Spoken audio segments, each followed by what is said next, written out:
The Art of Being Present. Hello, everyone, and welcome back to Garden of Growth. Today, we're diving into a question that I think many of us have wrestled with. Why am I always searching?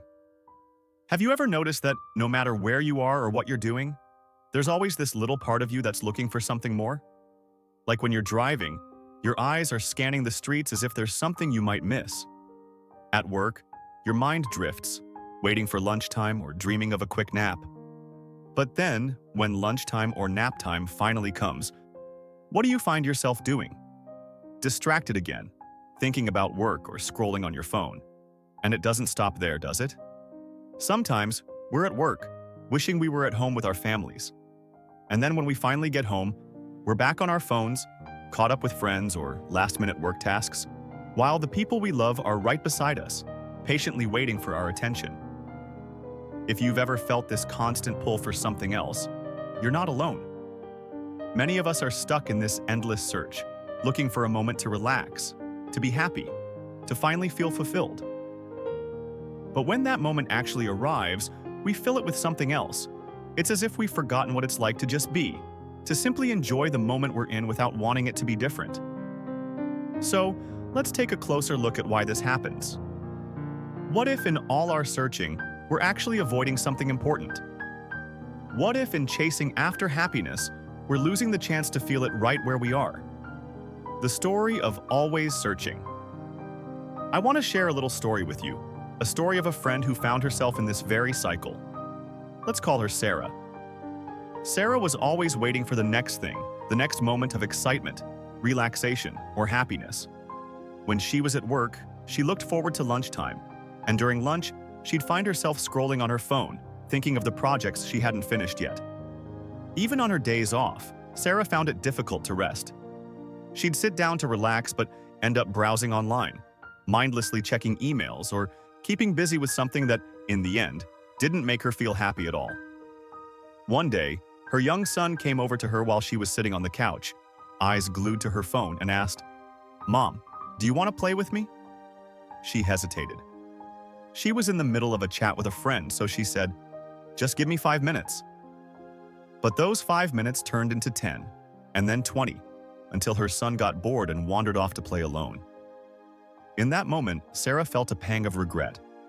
She realized she was missing these precious moments in her life, moments she'd once dreamed of having with her family.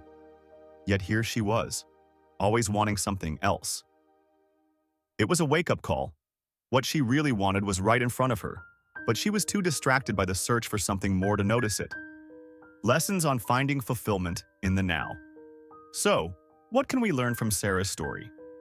What if the key to finding happiness isn't about searching for the perfect moment, but learning to appreciate the one we're in? Here's a simple truth. Happiness is not hard to find. It's hard to keep because we're constantly looking for it somewhere else.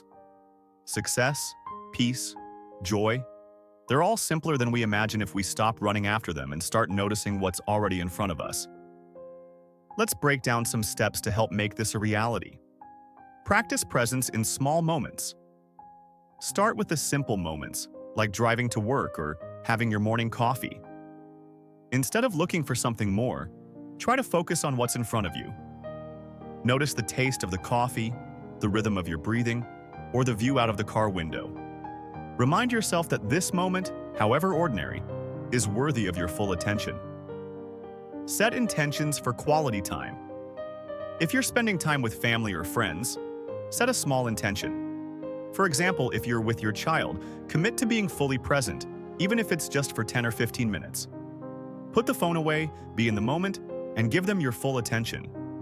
The joy you'll feel from that connection is worth so much more than a quick scroll on your phone.